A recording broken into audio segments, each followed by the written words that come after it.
Seeing me holding my newborn in worn-out clothes, my grandmother asked, wasn't $450,000 enough? I hadn't slept in 36 hours. Not because my newborn was crying. No, she was perfect. Quiet, peaceful, warm against my chest, like she knew the world was already too loud. It was everything else that kept me awake. The fear, the shame, the question I couldn't escape. Where did the $450,000 go? I adjusted the thin hospital blanket wrapped around my daughter, pulling it tighter to hide how worn my clothes were. The sleeves of my hoodie were stretched out, and there was a small tear near my wrist I kept trying to hide. I didn't expect visitors, especially not her.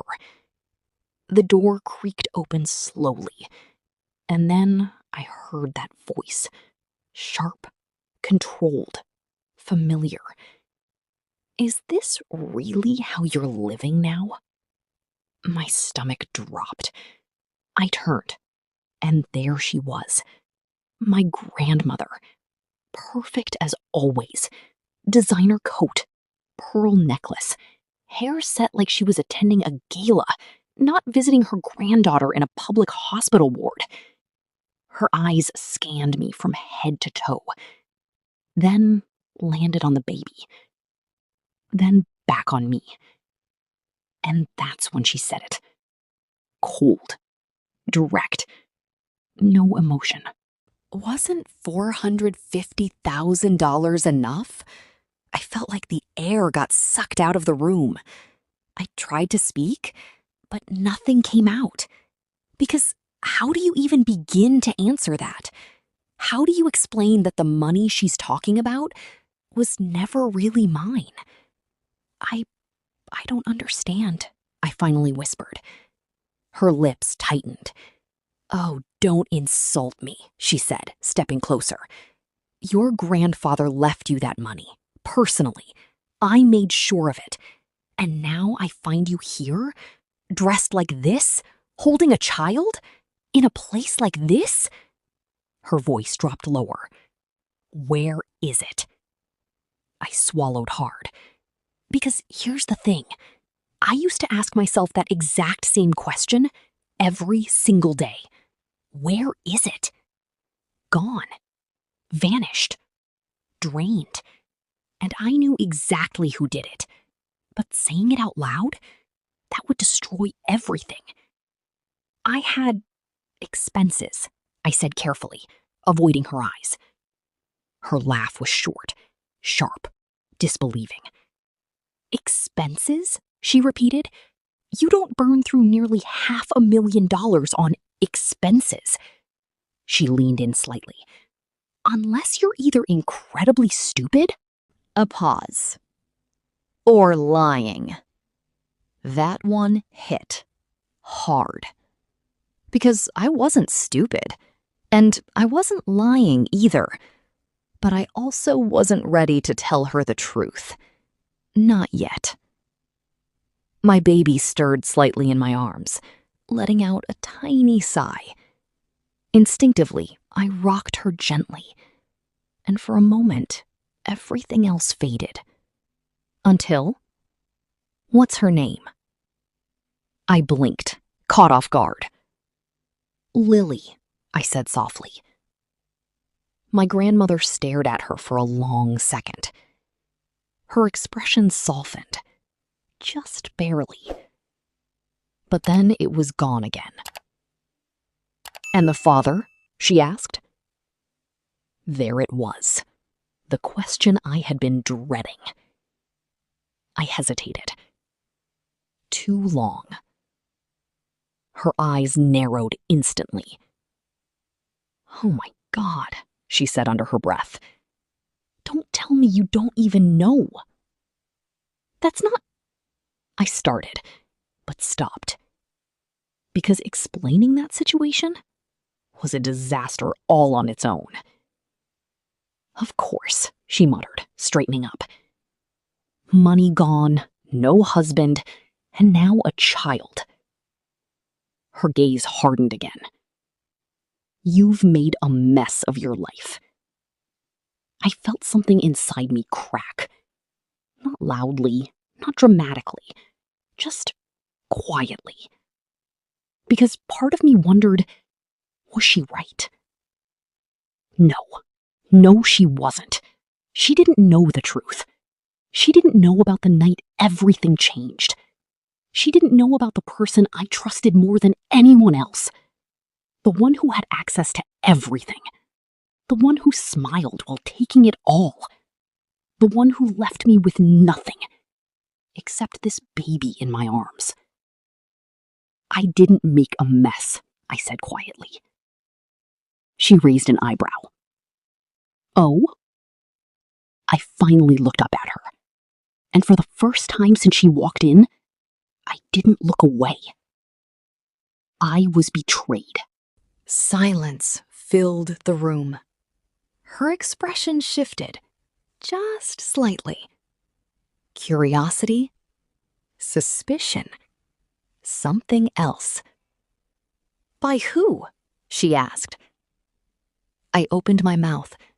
My heart started pounding. Because once I said it, there was no going back. No fixing it. No pretending. Just the truth. And the truth would destroy someone she trusted. Someone she respected. Someone she would never expect.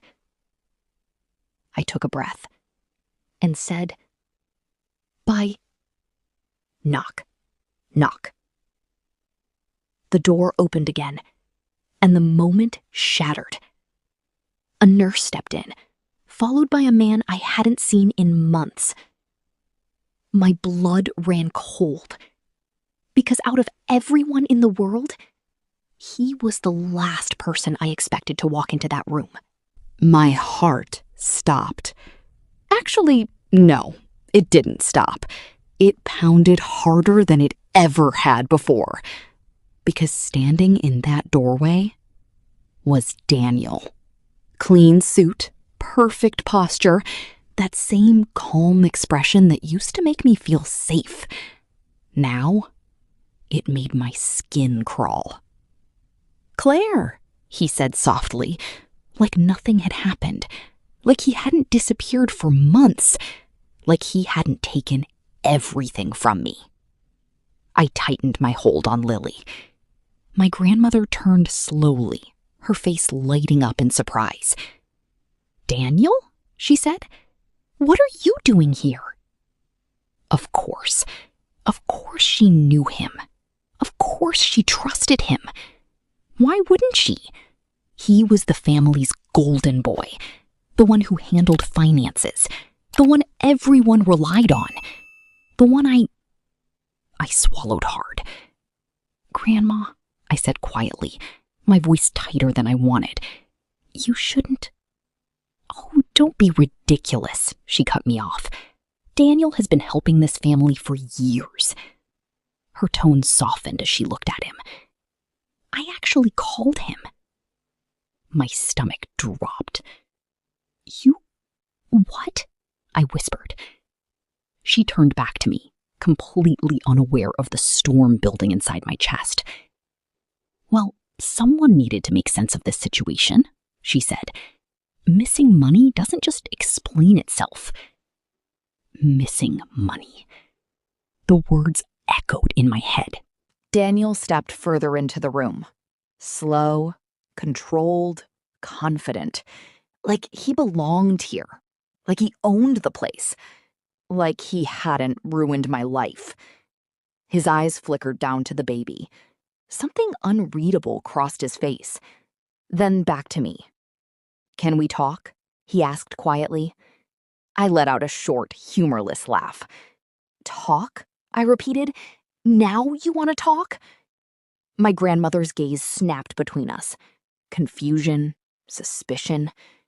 "What is going on?" she demanded. I could feel it. The moment.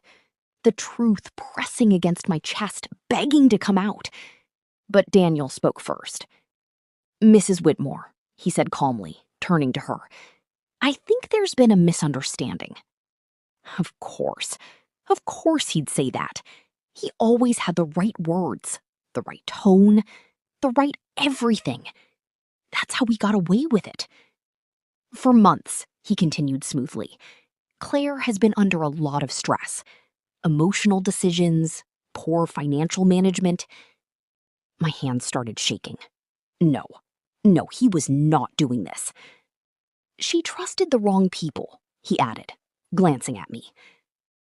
I stared at him in disbelief. Are you serious right now? I said, my voice rising. He didn't even flinch. That calm mask never slipped. Claire, he said gently, like he was talking to someone unstable. This isn't helping. My grandmother's expression hardened as she looked at me. Is that true? She asked. Did you mismanage the money? That hurt more than anything, because she believed him. Just like that, without hesitation, without even asking me first. I laughed, but it came out broken.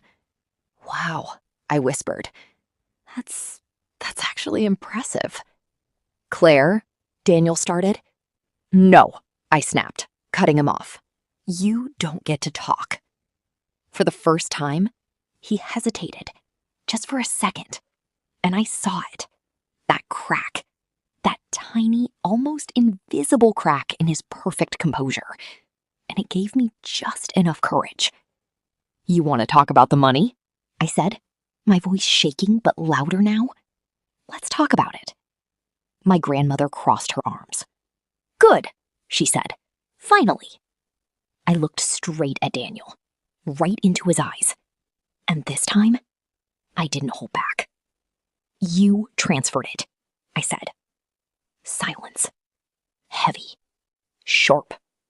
Dangerous. His jaw tightened. Barely. But I saw it. I don't know what you think you're implying, he began. $450,000. I cut in. Multiple transactions. Different accounts. Clean. Careful. My voice steadied with every word. Because this was the truth. You had access, I continued. You set everything up. You handled the accounts. You were the only one who could move that kind of money without raising alarms.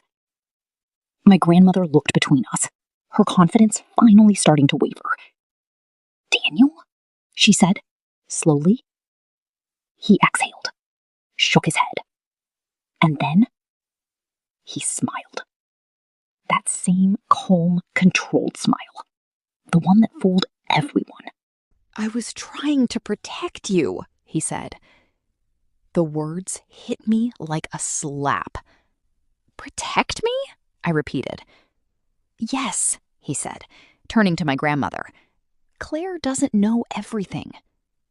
My stomach twisted. No, what was he doing? There were complications, he continued carefully. Legal risks, investments that went wrong. I stepped in before things got worse. That's a lie, I snapped. But my voice didn't sound as strong anymore, because suddenly I wasn't sure what he was about to say next, and that terrified me. My grandmother's face was unreadable now. Cold. Calculating. Explain, she said. Daniel looked at me one last time.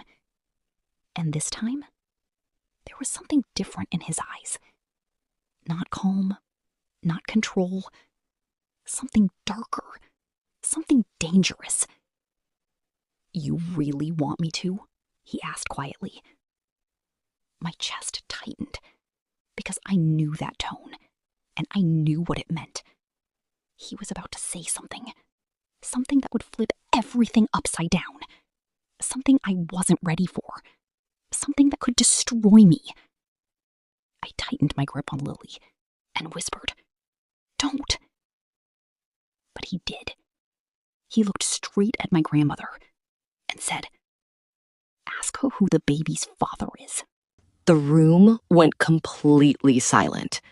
I couldn't even hear my own breathing. Just those words.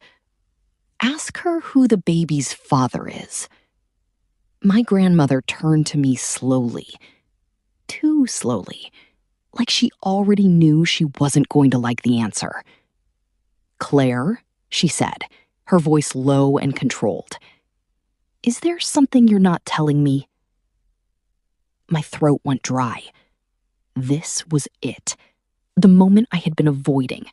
The truth I had buried under fear, shame, and exhaustion. But Daniel? He didn't wait. "Go ahead," he said softly, almost encouraging. "Tell her." I looked at him. Really looked at him. And for the first time, I understood everything. This wasn't just about the money. This was control. He was trying to corner me, force me into silence. Because if I told the truth, I'd lose everything anyway. My grandmother's respect, my place in the family, any chance of being believed. But if I stayed quiet, he'd win. Again. I looked down at Lily. Her tiny fingers curled gently against my chest. Completely innocent. Completely unaware. And something inside me shifted. No more fear. No more silence. I lifted my head and spoke. "You are." The words landed like a bomb. Daniel blinked. For the first time, actually blinked. My grandmother froze. "I'm sorry. What?" she said sharply. I didn't look away. Not from either of them. "The father?" I said, my voice steady now. "Is Daniel." Silence. Then, "That's ridiculous," Daniel said immediately. Too quickly. Too defensive. "You're lying." I let out a small, bitter laugh. "Am I?" I said. My grandmother stepped back slightly, her face pale. "Claire, that's a very serious accusation." "Not an accusation," I said. "A fact." Daniel shook his head, running a hand through his hair. "This is exactly what I was talking about," he said, turning to her. "She's overwhelmed, confused. She's trying to make sense of her mistakes." "Stop." My voice cut through his. Sharp. Final. "Stop pretending." He went quiet. I shifted Lily slightly, then looked straight at my grandmother. "You remember the night of the charity gala?" I asked. Her brows furrowed. "Yes." "You asked Daniel to check on me," I continued. "I wasn't feeling well. I'd stepped outside." Daniel's jaw tightened. "Claire," he warned. But I didn't stop. "He found me," I said I looked pale, said I needed water. My grandmother's expression started to change. Slowly. Carefully. "I trusted him," I added. My voice didn't shake anymore. Not now. Not when it mattered. "But I woke up the next morning in his guest room," I said, with no memory of how I got there. The silence that followed was suffocating. Daniel didn't speak, didn't move, didn't even try to interrupt this time. Because he knew. I stepped forward, just slightly. 2 weeks later, I continued, I found out I was pregnant. My grandmother's hand flew to her mouth. "No," she whispered. I nodded. "I confronted him," I said, my eyes still locked on his. "And you know what he told me?" Daniel closed his eyes briefly, like he already knew what was coming. "He said no one would believe me," I finished. The room felt colder, heavier. Truth does that. It settles in. It makes everything harder to breathe. "And the money?" my grandmother asked faintly. I didn't hesitate. "He took it," I said, "to keep me quiet." Daniel let out a sharp exhale. That's not... Every transfer, I cut in, happened right after I told you I was keeping the baby. My grandmother turned to him. Slowly, deliberately. Daniel, she said, her voice shaking now. Tell me she's lying. He didn't answer. Didn't even try. And that was the loudest answer of all. Tears filled her eyes. Not dramatic, not loud, just quiet devastation. I trusted you, she whispered. Daniel looked at her, then at me. And for the first time, he didn't look in control. He looked cornered. I can fix this, he said quickly. The money, I can return it. We can handle this privately. No. My voice stopped him cold. No more fixing, I said. No more secrets. No more silence. I looked at my grandmother, and for the first time since she walked in, she looked at me differently. Not with judgment, not with disappointment, but with something else. Understanding. I'm done protecting him, I said quietly. She nodded, slowly, then reached for her phone. Daniel's face drained of color. You don't have to do that, he said quickly. But she already was. Yes, she said firmly. I do. She looked at me. I'm so sorry, Claire. And for the first time, I believed her. I looked down at Lily and smiled softly, because in the end, he didn't take everything. He thought he did, but he didn't. I still had her, and now I finally had the truth. What would you have done in my place? Stayed silent or exposed everything? And do you think justice is enough after betrayal like that? If this story hit you, don't forget to like and subscribe, because the next one might just be even more shocking.